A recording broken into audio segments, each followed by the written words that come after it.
Oh, hello. Sorry, you just caught me in the middle of some what's-its. I've got all that cheesy dust between my teeth now. Hang on, I'll just have a slip of water. There you go. Welcome to the Failing Writers Podcast.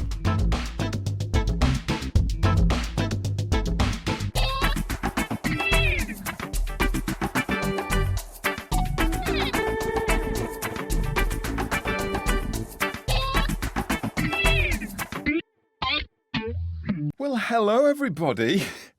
It's us, the Failing Writers Podcast. Hello. We're back. How are you, chaps? Good. All right, Good. yes. Good. Happy to be here. Yeah, it's nice. It's nice to be back, isn't it? It's nice to be back. Yeah. Just for those of you that don't know, Dave's been away on holiday, Yeah. so we've had a little break. Sunburn and everything. And now we're back. Now I'm back. Skin peeling off, ready to go. Where did you get sunburnt, Dave? Cornwall. Just on my flank. Oh, don't. on You're my right using the wrong flank. words, Dave. You're making me hungry. You're making it sound like you cook. Just a bit of the sort of sirloin area, and bizarrely my right flank and my left foot. Right. I must have just missed out. Did you fall asleep in the sun? No, With a hanky on your head in a Union Jack swimming trunks I didn't. in a deck chair. What I really want to do is to be able to peel my foot, but keep a whole one, like when a snake sheds its skin. Just be able. Sorry, to Dave, peel. have you started your horror story already? Is this part of the horror story? Because No, but my horror story was inspired by the holiday, so we'll get to that. it's just a little Yeah. story of being away with the family, locked in a small That's room with the pretty- family for a week. My God, that sounds Pretty much. horrific, Dave. Wow. But before we get into that, let's rein it back in a bit. We have to ask the never-ending question: what have we been writing this week, John? What have you been up to? Do you know what? It's mostly been task. So it has been the horror story that we've been tasked to do. And also, suddenly, Tom pointing out that the deadline for the poetry competition is this Saturday. So that kind of kicked me into gear for the poetry as well. So I've done my poem and I've done my horror. And that is it. Well, hold on a minute. You said when I said about the poem deadline, you went, "Oh right, yeah, we you missed said that." let's not do that then. So I What? haven't bothered doing anything now. Well, This is like that kid at school, isn't it? Who says, "Oh no, the test, I didn't do any test revision. cancelled. No, We nothing. cancelled the nothing. test. Don't worry about it." And then you get Yeah. in there. Okay, the test starts in 5 minutes. John. do you know what? I just thought I'd have a go. And honestly, it just flowed out of me in Right, no, about good 5 for you. minutes. I'm not saying it's Yeah, any no, good, good. but Yeah. it just It's probably not, but that's not it the just point, popped is it? out, and I thought, well, I've done it. You know, it was very heartfelt. You know, Kate was telling us it's got to be something that is, you know, front and center in your life, and it was definitely that. That's true. So just out it came. Well, we look forward to seeing that when you win the competition, then, John. Judging from your reaction, neither of you have done anything. I've for the done a poetry. tiny bit of tweaking, and I've been taking out some of the controversial bits out of my silly little sales book, but it would be pushing it to call that actual writing. I guess it is something, isn't it? It's not nothing. It is. That is something. Yeah, well done, mate. Tom. And the horror story thing, which I was not looking forward to in the slightest. And I'm not entirely sure that I've written a horror story as such. It's kind of just a bit of a story. Well, it's a weird genre, isn't it? Because it's sort of a vast genre if you think about it. Yeah, I suppose anything It's- that scares you is Do you horror, know what I isn't it? mean? But Kind of. It's not coherent, is it? Because it's sort you can split it into like hundreds of different subgenres as well. You know, there's like dark urban fantasy Yeah. and Yeah, a little suspense bit, yeah. and paranormal and I don't know what, but there's a lot of them anyway. yeah, Gothic, all that sort of stuff. etc. How did you find it, John? How did you find writing it? I quite like horror. I'm a bit of a scaredy cat, so I can get into it quite quickly. Whereas you were saying the other day, you're not really at all, are you? You find it. I find it very difficult to find it believable or tune into it and not just be able to go, well, that's just silly. I think what I like. That wouldn't As happen. if the phone call would Yeah. come from in the house. Come on. Why's she falling over when she's running? She shouldn't have fallen over there. A lot of horror doesn't pass the what I call the my mum test. So with a lot of things, I often hear my mum's voice going, "Well, that wouldn't happen." or something like that, and that's how I judge if anything's any good. And Is that your mum's catchphrase? Yeah, is it? yeah. Well, that wouldn't happen. Genetic then, is it? Is that the difference though between like good horror and bad horror? Like the bad horror, you look at it and you think, well, that's a bit silly. Whereas the good stuff, it might be it might still be like paranormal and a bit silly in the sense that there's no way it would happen, but there's something about it that keys into the sort of some kind of primal bit of your brain. Yeah. I was doing a bit of reading around it, and that's definitely was something that was mentioned. Was sort of things like spiders and sort of uncontrollable natural disasters and things like that. Or just things you can't explain, right? Things you can't understand. Kind of even the ghost sort of side things. As long as I think the good stuff is where it all fits in with the rules of that world, isn't it? It doesn't have to be something that could actually happen in real life, but as long as it's convincing for the worlds that's been set up. I always think that's really weird. You know, when you're watching a film or something where it's where the rules of the world have been set out. Yeah. So I don't know, like X-Men or something like that, where anything can happen in a way, and then something happens, you think, oh, well, that wouldn't happen. And it just seems a ridiculous thing to say because literally anything can happen. But it doesn't fit in. That's not fair. That character would never have said that. You can't. But they can fly over the building quite happily. I'll accept that. That's fine. Yeah. But how does Spider-Man go to the toilet? That age-old question. But before we get into the horror thing, I actually have written something. Other than that, I've actually finished a draft of the Spooky War book, which is now called Remembrance Day. Oh. I've actually written the words "the end" at the end. I know there's a huge amount that I've got to do on it now, but I've actually finished a draft. Something. I don't know what to say to that, Dave. I wasn't necessarily expecting that to happen. No, I wasn't expecting that to happen. That's a rather beautiful thing. I think cue firework effects. Wow, Dave, that's amazing. So, thanks for doing that in a genuine sounding way, John. It was, I was quite surprised that I got there. Hey, I've got a question for you, Dave. Go on. How are you feeling about it? Feeling quite emotional. I was at the time because, like I said, I didn't think I would ever actually get to the end. And it was a constant battle of, I've just got to keep going, just keep plugging away. This is wrong. It was like, going through some, just throwing bits out and just get stuff down there. You were talking about the end being like the sort of the kind of main bit that you were trying to get to. That was where all the story was in a way. Were you happy with writing the end? I was, because I took throughout the whole thing, I've kind of had pages of the original in front of me to sort of work off, and then I've sort of had to make little changes along the way, which meant that by the end, it's massively different. So I just kind of went, right, I'm just going to forget everything that was written before, not have anything in front of me. I know where it's got to get to. Sorry, Dad. Yeah, sorry, Dad. And I just sort of wrote it sort of like freehand, if you like. I'm just going to plow on, not refer to anything else, and just write. Yeah, and it was a totally different experience to do that. Because everything else all the way through has been, okay, I know I've got to get to this paragraph that I want to keep in there, so write something and then it leads up to that and take a chunk of that and copy and paste that here. But this was just like totally bosh. And even when there were bits that I was quite clear that writing this means I've got to change something in chapter 2, I was like, just forget it, just go, just keep going. Yeah. And it just sort of poured out in the end. So yeah, it was great. And writing the words "the end" just felt really satisfying. And Dave, at what point is your dad going to get to read it? Are you going to edit first? Oh no, I'm going to edit it first. Yeah, I don't. It would be silly to give it to him now. My dad go, well, no, I don't like it. Like, that would be quite difficult, wouldn't it? But no, I'm going to. It's got a lot of work. I'm going to edit it a little bit, and then I'm going to send it to you to have a look at. Well, that's very exciting. Look forward to it, mate.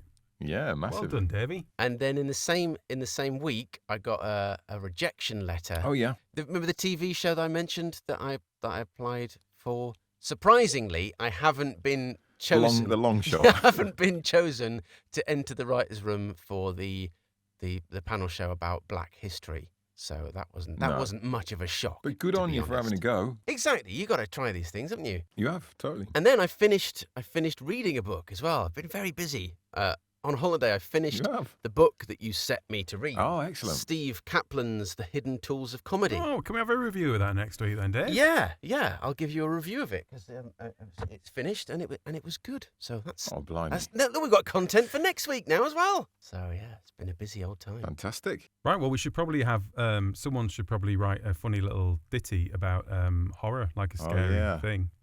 Yeah, someone should. And then we'll play that now. And then when it's finished, we'll... seamlessly go into the horror. Yeah, all right. Okay. Well, should we do the link when it comes back in? Should we do a link saying, "Oh, what a good song that was"? Yeah. Okay. All right, let's do that. I like the bit with the gospel choir in the middle, John. Why did you think about doing that? Because that must have been really tricky to do. Yeah. And So I have to do that just now, the, don't the I? change in time it's very tricky signatures to do. throughout was really. That must have taken ages, John. But I thought Paul McCartney's little cameo at the end was good. All right, stop now. Stop. Yeah, good luck with making that. So enjoy this, folks. I was taking out the bins when I heard a funny sound. It was coming from within the bin and sounded fairly loud. So I opened up the lid and suddenly I frowned because deep inside was hid a tiny creepy clown. And he ran up my arm and sank his teeth in my face, and I cried like a baby cause it hurt really, really bad. Was a horror because it was horrible, not very nice, my bowels uncontrollable. Well, John, I'd say that probably wasn't one of your best. Oh, that was a Wow. good little ditty, wasn't I've it? never heard anything like that How about that? in my life. yeah. How about that? Loved it. So, as the song said, here's some horror stories. Who wants to go first? Well, shall I go first? You go first, Tom, seeing as you didn't want to do it in the first place. Well, just because mine's a bit longer than a man. I don't know if mine's actually going to be the longest. What are we this talking? time. Over a page? It's 70,000 words, so I'll probably do. I do like half this episode, and then Yeah. no, it's about 1,200 words. I was trying to get it down to 1,000. Bloody hell. Oh, I don't like horror. I don't really want to do this one. Wow, you went for it, man. So it's called The Parting Gift. Oh yeah. That's Okay. 3 Oh, words. hang on. Isn't it? Yeah. So turn the lights out. Wait. The Parting Gift. I still had a key for the front door, so I let myself in. It was funny to think that just a couple of weeks ago they were both still alive, and now they were gone forever. I was okay with it, though.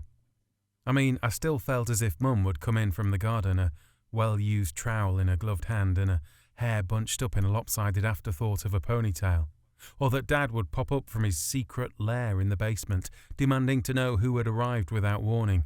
It didn't matter who came in or what they had to say. Dad would appear from the basement, swear a bit and say something like, "Can't any bugger call ahead these days, or even better just not bloody visit?" Then he'd be back down the stairs like a rabbit down a rabbit hole. The year before last, my last year of school before I went off to uni, I remember coming in bursting to tell Mum and Dad some pretty exciting news. That our stupid little town had finally become famous. It was on the map, the home of the Canterbury Lane Killer. So called because that's where the first 2 girls went missing, not more than half a mile from my school. It was kind of thrilling in a bit of a sick way. But Dad, being Dad, just appeared from the basement stairs, told me not to worry about it, shrugged his shoulders at the news and vanished underground to play with his model train set or whatever it was he had down there, until his tea was ready. I actually knew one of the 5 girls that went missing. I was at school with her, Katie Waterson. They think she was the Canterbury Killer's last victim. I don't think the police knew why he stopped killing, but they never found a body. I know you're not meant to say this, but I was kind of glad. She was a right bitch to me all through school. She was one of the beautiful people and I was an easy target, I guess. I never fitted into all that shit. Stupid kids thinking that being the top dog at school meant anything at all in life. I suppose they figured it out for themselves when they left and got in the big wide world. I guess Katie did. Mum always just put up with Dad, just said he was an eccentric and a product of his upbringing. Always used to confuse me, that. When I was little, he never let me ask questions about Grandma and Grandad. It simply wasn't a topic for discussion. Until one day, out on a father-daughter hunting trip, we go at least 6 or 7 times in the summer every year without fail. And I can remember the air heavy with the intoxicating irony smell of fresh death as he taught me to skin a deer. The luscious rip of sharp blade through sinew and still warm skin. I'd asked him an obscure question about his side of the family tree earlier, which I thought he'd just ignored, but he hadn't. Hours later, halfway through skinning the deer, he just stopped and told me the whole story, exactly what had happened to his parents, and why he did it. I don't know whether he just needed to tell someone or whether it had to be me, but it kind of all made sense to me somehow. I should have been shocked, or I don't know, scared or something. But I just instinctively understood and promised not to tell another soul as long as I lived. Anyway, here I was, stood in my dead parents' house, and I had no idea what I was meant to do with all the stuff. The solicitor guy had told me that a lot of people take a few sentimental items and just do a house clearance auction on the rest. I mean, I liked the idea of the house clearance bit. That sounded straightforward. I was less sure about the idea of being sentimental. It's not really me. I guess I could finally take the chance to have a look in Dad's basement. Maybe there would be something for me in there. I knew where he kept the key.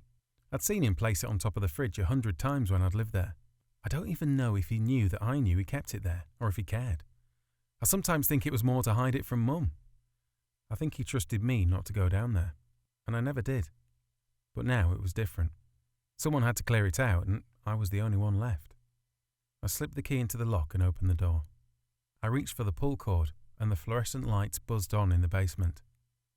I held the rail as I stepped down the narrow wooded stairs into what looked like, well, I don't know really, just a room. There was an old sofa, a few nondescript pictures on the wall, and a small workbench in one corner with a few bits of hunting stuff and other tools on there. Not an Aladdin's cave of sentimental trophies after all, just more crap for the house clearance people to sort. I should keep something though, I thought. I guess a hunting knife would do. As I reached for the knife, I heard the scuffling of maybe mice from behind the sofa. Actually no, probably rats. It was definitely bigger than mice. I pulled out the dusty beige sofa, knife ready, expecting to see a rat or two dart out into the light. But there were no rats, just a wooden entrance to what looked like a tunnel. It reminded me of the ones you used to see in the World War II escape films. But this one was in the wall leading to a little hidden room. I knelt down and, ignoring the putrid, damp, stale stench, I scuffled through the tunnel, through to the smaller room, which had a cage at one end. A cage with a body strung up in it. Strapped to the wall, gagged but with a thin pipe going into her mouth. She was painfully thin, bruised and still alive but barely conscious. She looked different, but I recognised her straight away. I opened the cage door and knew what I had to do. I pulled out a drinking pipe which was connected to a large water bottle like the ones you get on top of office water coolers, and I ripped off the tape covering her mouth. Katie Waterson, oh God, look at you. You look terrible. Do you remember me? I said.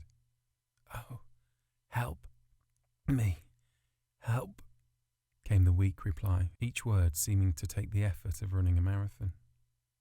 I mean, do you even remember me, Katie? No, help.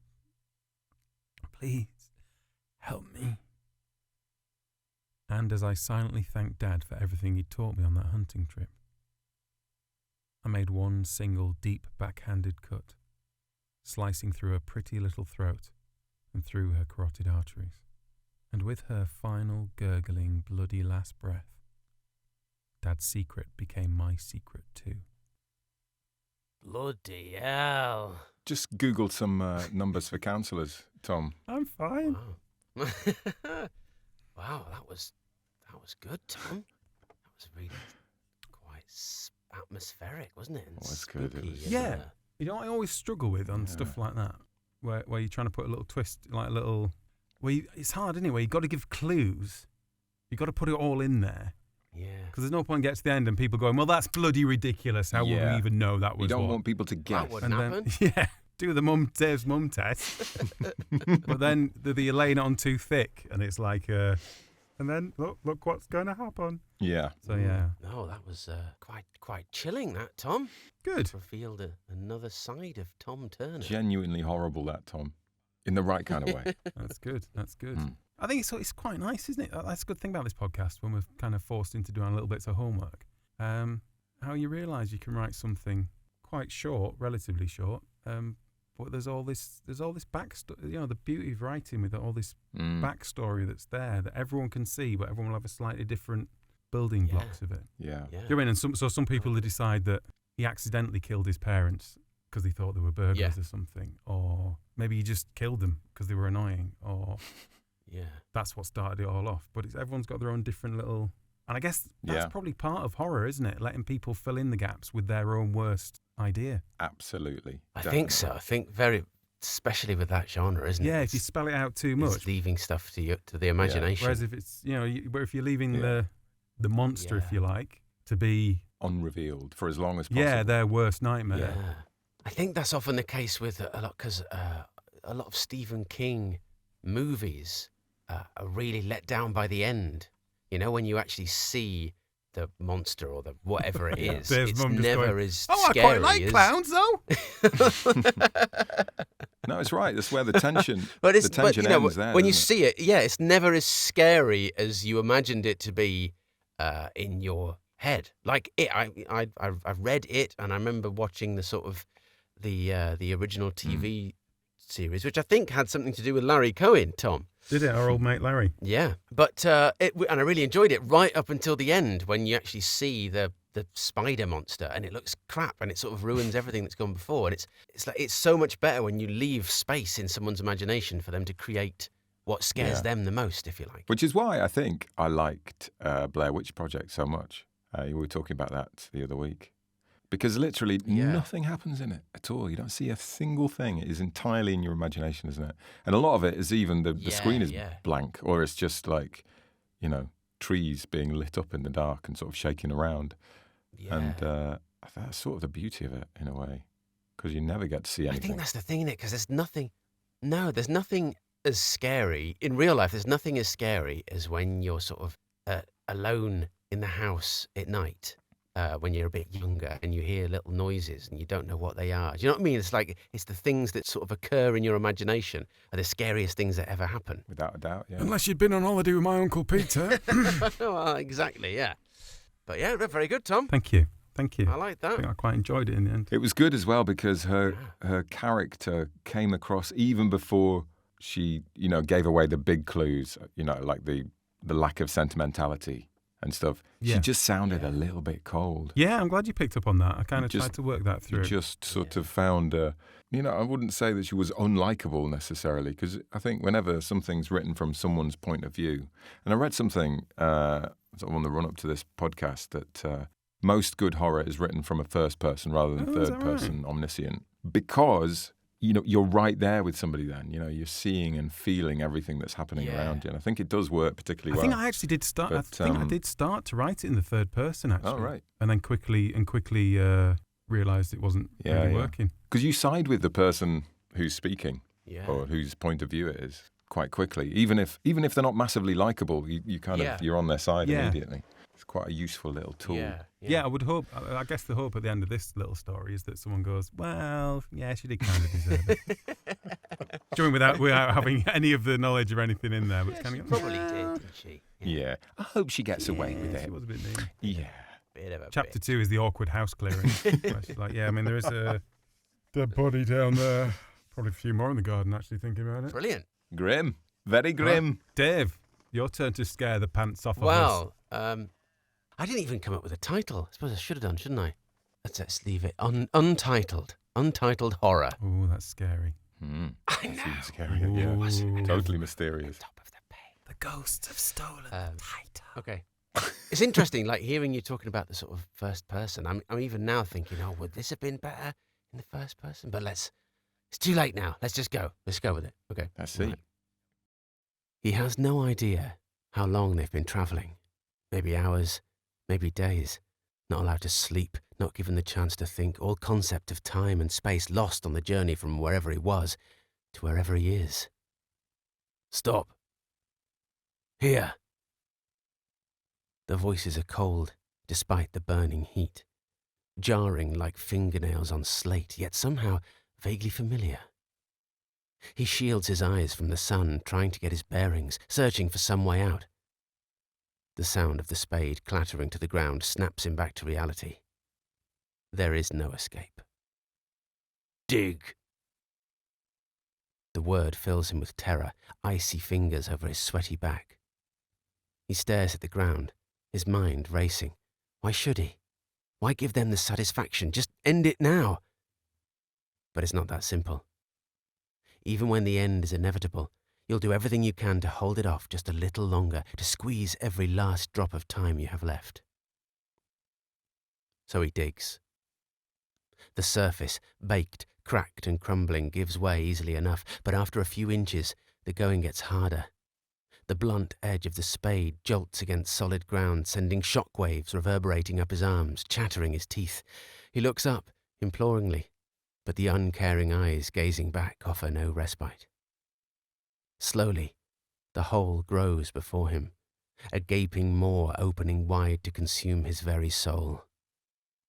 An errant rock snaps the tip of the spade, leaving a serrated edge that glistens in the sunlight, reflecting his thoughts. If he was quick, maybe... A hand grabs the spade from his and casts it aside. That's deep enough. No, not yet, just a little more.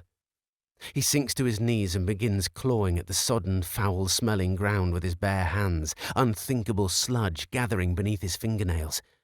A hand falls on his neck. Enough. Time's up. He hangs his head, resigned to his fate. He lays down, water seeping into his shorts, chilling the small of his back. The first squelching clumps fall onto his legs one at a time, each followed by a sharp intake of panicked breath. Then the rest of the hold is filled in a kicking frenzy. Grains of dust swirling in his eyes, heavy buckets landing square on his chest, pushing the air from his lungs until only his head remains unburied, and all the while a horrible, shrill, shrieking noise that sounds like laughter. They're enjoying this. Got you, Daddy! Yes, very funny, kids. Now hurry up, take a picture and get me out of here before the tide comes in. He begins to fidget beneath the sand, hating the feeling of being trapped. Honestly, I don't know why I let you do this to me. Don't worry, Daddy, the youngest replies. This'll be the last time. We promise. The camera snaps. The laughter stops, and a bucket full of sand is tipped over his head. Before he can scream, more sand fills his mouth, his ears, his eyes, shrouded in darkness and sealed within his tomb. His final thought. Peace at last. Hey. Hey. Nice. Very good that, David. Yeah. What a horrible way to go. Isn't it? Buried by your own children. Is it the worst, do you think? I haven't experienced them all, That's the John, so it's worst. difficult. Buried to say. alive. It was a popular Victorian horror thing, wasn't it? Being buried alive. Was it? Yeah. To the point where they used to bury people with a bell on the gravestone yeah. with a cord That's going true. down into the. So when you were buried alive, you could Ding ding. desperately ring the bell. I just want some snacks. I guess that probably Put some speaks of snacks in. Victorian medical, general. Yeah. Yeah, I mean, there's a chance go you might not actually be dead, but we'll crack on. It's fine. It's fine. There's a bell. There's a bell if you need anything. Just close my eyes for a minute. Yeah, I was only having a nap. Ring, ring, ring, ring, ring. No, I was get having him a in. nap. Bury him. But yeah, there we go. Inspired by my time on the beach. Yeah, it was, wasn't it? Last week, yeah. I think we should feel lucky that you returned back. I only just made it out. But yeah, there you go. It's good. Yeah, it was a good like Yeah. chicaning twist at the end there, where you think, oh, there's a twist. Hold on a minute, Yeah. we're still going. The double twist, you see. Keep your hands inside the ride. We are still moving along. Yeah, Not I finished did. yet. I did think it was all a dream and he was back on the beach, but no, it was not to be. Just my No. wishful thinking. Yep, he's dead. He's properly dead. He's a goner. So, John, Hello. what are your scares? So here we go. This was it was kind of an idea that I had ages ago, and I thought I could do something with that. So I did. And it goes like this. What big teeth you have, Grandma. I look up from the old book into the gloomy corner of the bedroom, where I can just make out, among a nest of pillows and soft toys, 2 tiny glints of light, blink, blink, blinking with expectation in the dark. The child must have no light but the reading lamp, Mr. Girdley had said before he left, his eyes never quite connecting with mine. Extreme photosensitivity. His skin will burn, you understand. Jesus, I blurted. Then, sorry, that's awful. So what, he, can't go outside or anything? Not in the day, no. And his bones are very brittle. He must not be touched. I was already regretting taking the gig when he said in that tight little voice, I'm most grateful, Elizabeth. I'm so glad I found you online. I'm sorry it's such late notice. I will happily pay you double. Well, OK then, Mr. Nerdy Girdley. Got yourself a deal. He very much enjoys Charles Perrault's fairy tales, he said then, with what I guess was a smile. The boy interrupts my thoughts with his tinny voice. Keep going. All the better to eat you with, I growl suddenly, and the wicked wolf fell upon Red Riding Hood and ate her all up. That is not the ending I remember. I flick to the next page, but there's just a moral to the story, which I almost read, but then can't be asked, and close the book. I look straight into the boy's glistening eyes, trying to make him out, so tempted to turn the light on him. Right, well, good night, Renee. Please don't go, Elizabeth. I pause. I'd like to stay, but your dad said you need sleep. I lie. I hate it when the brats start bargaining. No, he didn't. The boy's tone annoys me, so I say, all stern, I'm afraid he gave me strict instructions to leave as soon as I'd finished the story. No, I'm afraid so, I say coldly, leaving the room, unsure why I shudder so violently as I close the door. The kid's bedroom is on the ground floor, opposite a big picture window where black shadows of trees surround the house. Everything in this place smells funny, old and mouldy. I head straight to the kitchen to look for snacks, but as I pass the stairs, I stop. I wouldn't say I'm nosy, but I do like to have a quick sniff around people's houses when I babysit. You know, it's kind of one of the perks, you know? So I head up the stairs and have a little snoop. Nothing much, apart from bedrooms that look like they haven't been touched in decades. Like he inherited the house and never got round to changing even the bed linen. At the end of the landing, a noise makes me freeze. I swear, I can hear talking. At the end of the hallway, around a corner, is one last door. I open it slowly. Another staircase, leading upwards. The muttering sound is louder, like someone's left a TV on. Slowly, quietly, I start to creep up towards the sound. Then, at the top, in a wave of recognition and sick-making terror, I suddenly realise whose voice I can hear. What big teeth you have, Grandma! It's me. It's my voice. I press my ear to the door where the sound is coming from as my heart tries to make a sudden emergency exit through my chest. All the better to eat you with! But I've realised too late the door isn't quite clicked shut, so the pressure of my ear has made it swing slowly open, and now my widening eyes are taking in a large attic. On one wall, like a security control room, are banks of monitors, each screen showing a wide-angle view of a room in the house. On one, I'm reading from a fairy tale book. In horror, I watch myself finish reading, then look up, straight into the camera, and say, Right, well, good night, Renee. I sense movement behind me, but before I can turn, I feel a hand clamp over my mouth and an arm around my neck. Why did you stop there? What? You can't stop there. What are you doing? What happens now? Oh, bloody hell, John. Oh, that was atmospheric. I'm just as well, expecting the wasn't it? names of the people involved in the production to start popping up on screen and for it to continue. Yeah. More next week. Episode 1, bloody hell. And then the trees came in. Oh. Hello, I'm a tree. Those bloody trees. They do pop up everywhere, them trees, don't they? I do like a tree. Can you read me a story? That was a bit scary. Yeah, so there you go. Oh. Yeah. Do you want to know what the moral is in Charles Perrault's fairy tale of Red Riding Hood? That she doesn't read? Yes, obviously we do. I mean, we Yes. can't say no when they've asked that question, No. can we? No, you can't. That would be awkward. No, though, wouldn't please it? tell us, John. It is moral. Children, especially attractive, well-bred young ladies, should never talk to strangers, for if they should do so, they may well provide dinner for a wolf. I say wolf, but there are various kinds of wolves. There are also those who are charming, quiet, polite, unassuming, complacent and sweet, who pursue young women at home and in the streets. And unfortunately, it is these gentle wolves who are the most dangerous ones of all. There you go. She should have read it, you see. That's the thing in horror things. They always make a little mistake, don't they? That's the thing. That's the moment when you're like screaming at the screen. Architects of their own downfall, aren't they? That's it. They always make a little mistake. Yeah. Their little character flaw leads them into danger. Well, look at that.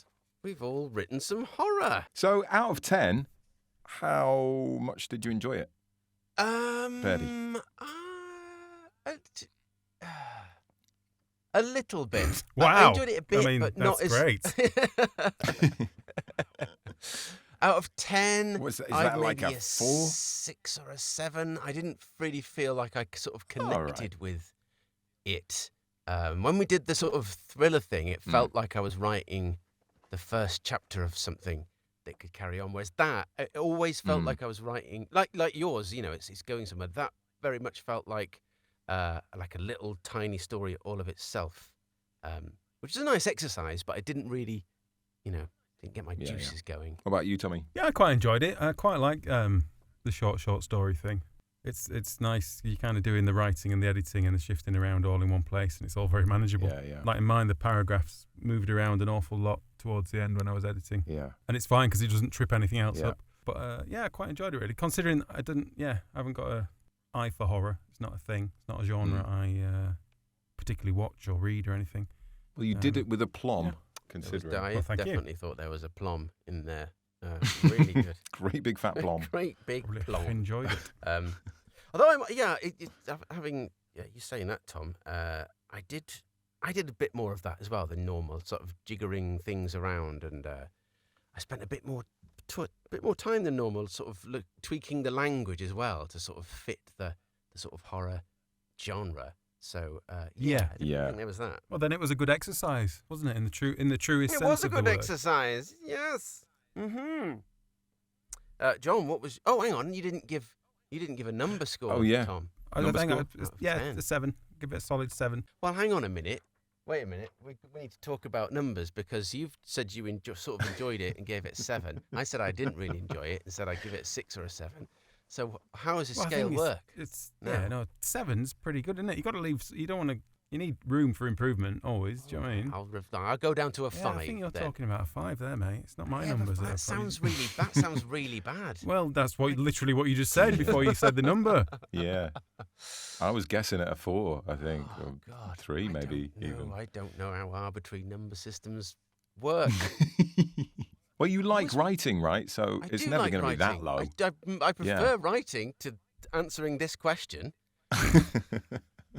So answering this question is probably a 2 then, isn't it? Yeah, maybe a 1. Oh, I don't know. It's not a 1 though, is it, Dave? Oh, it's not the worst question in the world. Oh, give me a week. I'll come back to you. God, you're rubbish at arbitrary number scales. I really am. I've always Maybe it depends where the scale starts, doesn't it? I don't know. I just imagine Dave going to A&E. You know when they say, how much does it hurt on a scale of 1 to 10? Exactly. And he's like, I've always been fearful of that question. I hope I'm never in a situation where a doctor says, how's the pain on a scale of 1 to 10? Because I'd be there for hours. I don't know. I can imagine you just looking the doc in the eye going, it's 2? And he's going, what? You've lost most of your hand. 2, 3, 4? I don't know. 5? What's a 4, 10? 5, 4, Oh, 5. God. If you say 8, you get some drugs. 8! Yeah. So, yeah. What about you, John? What's your made-up number? I'd go pretty high. See, I'm thinking the scale starts at 1, but we have to assume that we all like writing, right? So this is within the scale of enjoyment generally, but the 1 is like the 1 least is like, amount. if we say, right, next week's task, without using copy and paste, is to write 10,000 words, and every word is the. Yeah, that would be right down the bottom of the scale, presumably. Yeah, I mean, David Yeah. got a 4 or 5 probably, but yeah, it's a 1, isn't it? Yeah, I wouldn't know. Good thing. But yeah, I think I'd give that a 9. I think maybe I found my genre. I love it. I mean, I'm not saying it's good, but I still I did enjoy it. It came out very quickly, which I suppose is a good thing. Yeah. No, it was very good. Well, there you go. There we go. That's Smashed horror. that one, didn't we, kids? We've completed horror. That's it. We're brilliant. We are brilliant. that genre- Failing writers. What an ironic title, isn't it? Yeah. Hey? Yeah. join us next week on the previously known as the Failing Writers podcast, where Dave is going to give a fantastic review of the book he's read. What was the book again, Dave? Oh, hang on, I put it down somewhere now. It's called The Hidden Tools of Comedy by Steve Kaplan. And so Dave will give a review of that. And oh my God, are you going to have to give it a rating out of 10? Cause no. How's that going to go? Oh, God. I thought it was probably one of the best books I've ever read. 3 out of 10.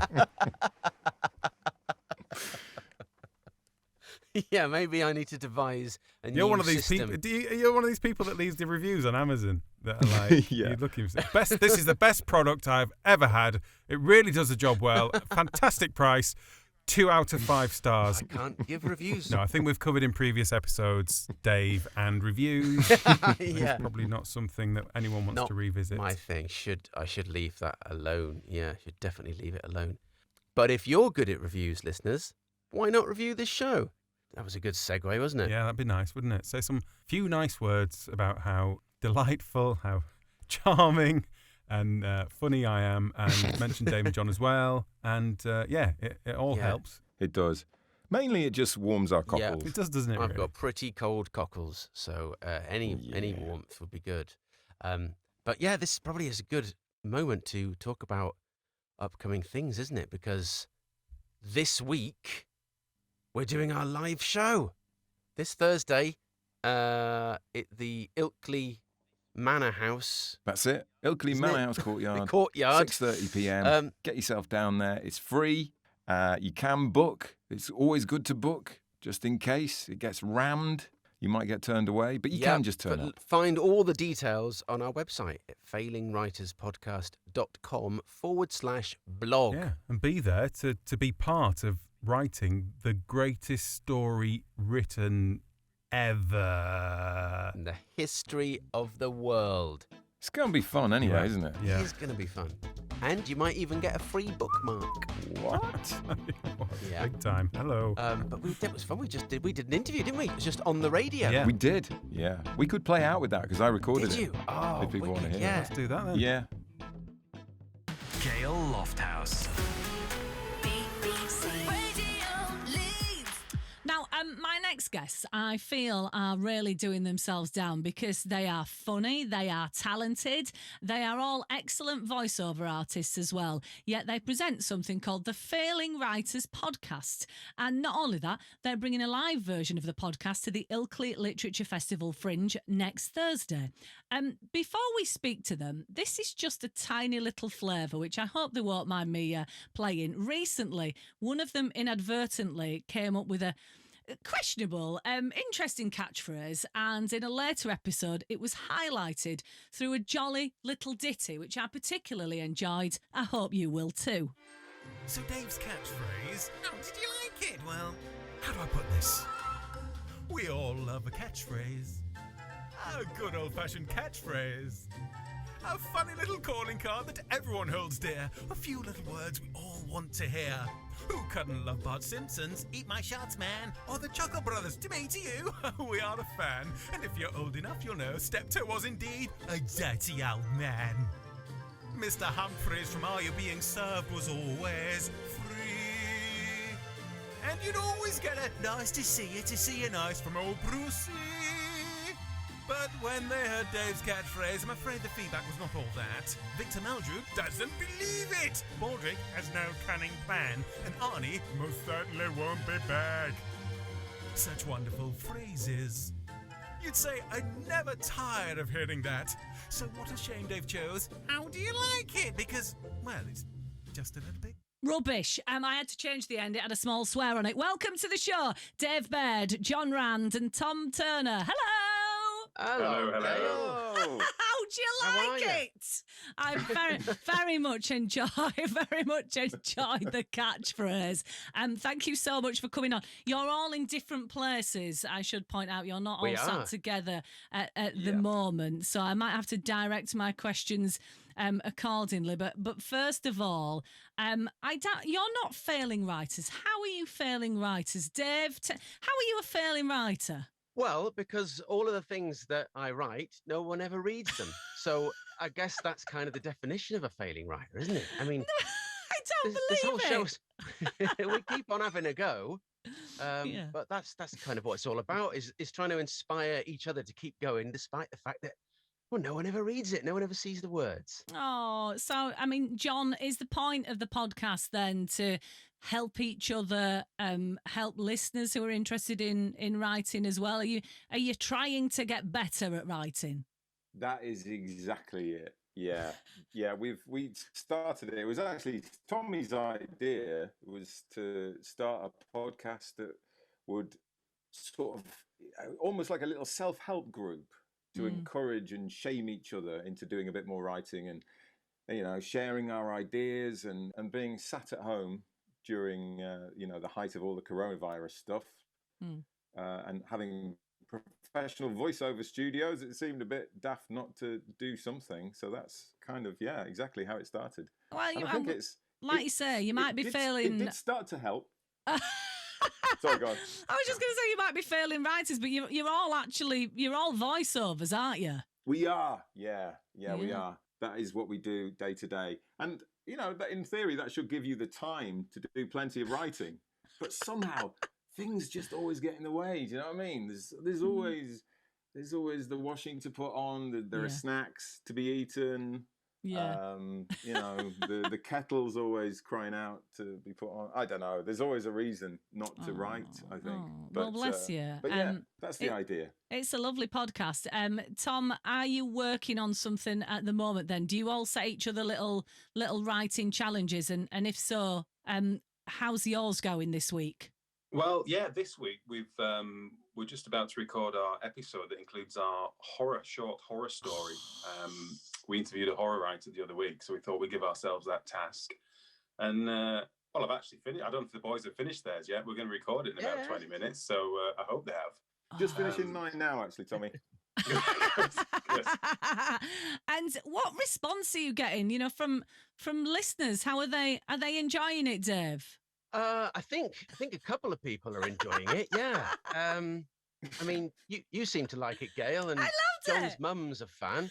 But yeah, we have some listeners. We have you know, I probably saying a few hundred would be over egging it slightly, but the feedback we get is generally positive from those who do hear it, I think. Oh, well, it must be doing all right because you're actually you're doing a kind of live version of the podcast at the Ilkley Literature Festival Fringe. John, do you want to tell us how is that actually going to pan out? How is it going to appear to us? Well, that is an excellent question. Yeah, John, I'm not entirely sure. But we're going to attempt to write the greatest story in the history of the world ever. That's how we're billing it. Because I figure that if if two heads are better than one, then, you know, between us, we've got three heads last time I counted. So, you know, we've got three heads plus all the heads in the audience that we'll be asking for suggestions from. So, you know, I can't actually see how we could fail to end up with something, you know, incredible. Yeah. I mean, you'd think that we might have practiced this, wouldn't you? That maybe we'd done some dry runs, you know, just to check it's possible, and, you know, maybe some more just to hone the craft of improvising a story. Oh my gosh! In a very short amount of time, but no, we haven't. So I'm worried for you, only because only because the thing about writing is that, you know, inevitably you have great days where it just flows, it just comes out of you, and it's wonderful and it's exhilarating. But then you have those days where you have the block, and what happens if you sit there with a blank piece of paper in front of you and the audience look at you and go, well, we don't have any ideas, what are you going to do then? Well, Gail, we have a box of stimuli, which we will be reaching for. If all three of us get writer's block simultaneously, that's what we'll be doing. We'll be reaching for the magical stimuli box. Oh wow! So, yeah. Is it as well, Tom? Is it weather dependent in any way, or the fact that you're doing it in a tent is that well, you can do it in all weathers? No, I mean, obviously we're praying for floods and thunder, lightning, and some of the worst weather Ilkley has ever seen, so it has to get cancelled. But yeah, We'll carry on regardless and do a bang average job, I would imagine. Oh, you're really selling this, guys. I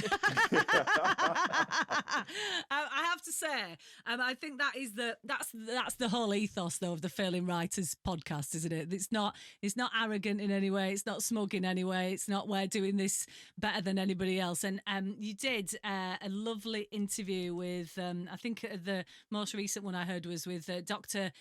Kate Fox, who she's a poet by all accounts. So you do.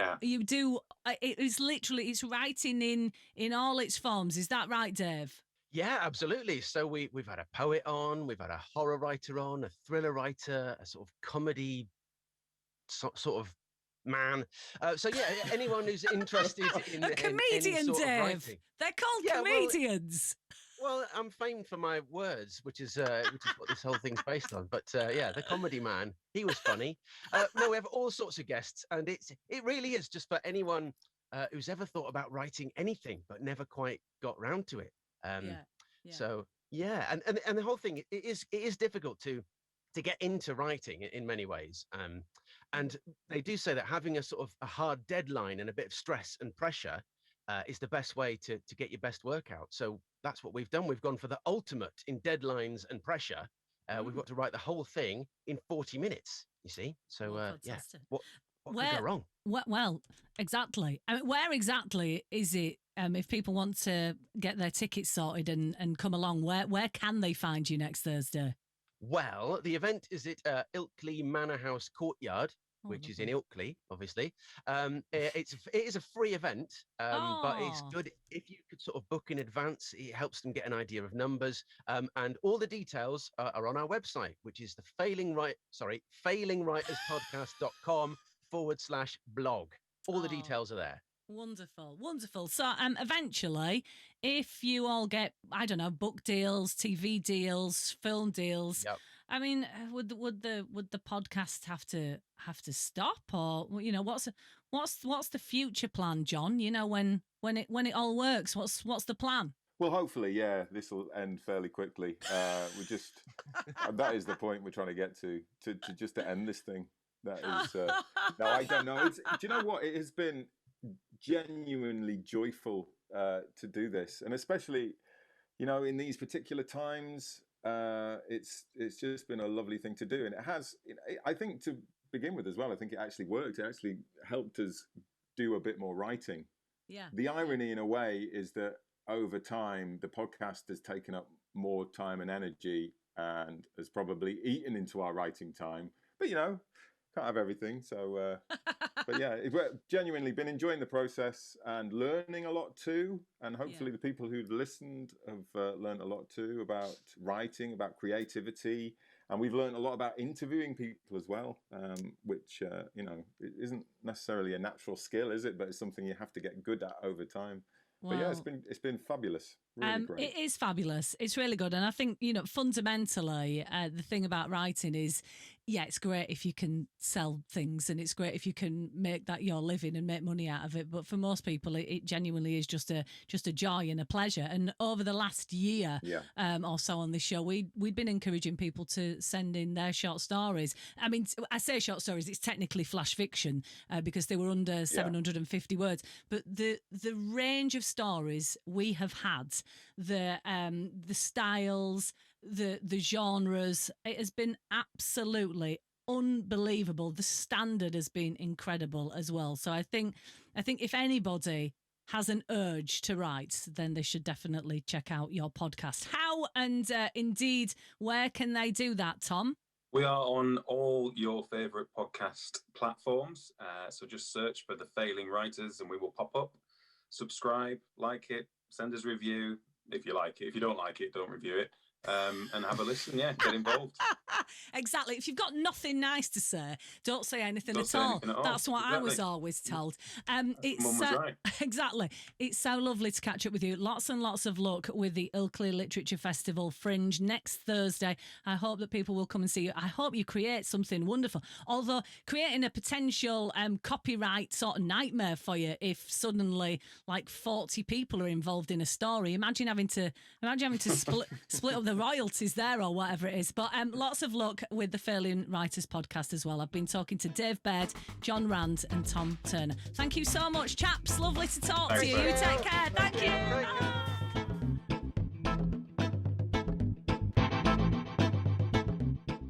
I panicked and I just put some pate on some crisp breads. That's your panic response. Oh my God, I don't know what to do. I'll just put some pate on these. Oh, What are you doing, Tom? He's dying. He's dying.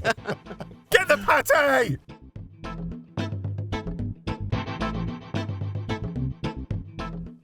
All right, Right, then. okay, for now. Yeah. Bye, everyone. Cool. Lovely.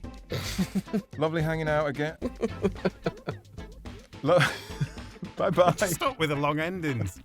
That was a really weird Too long. ending. Let's do that again. It was too long and too weird. Yeah, let's just It ended have about fun, 5 really. minutes ago. Just It cut all really that is. out.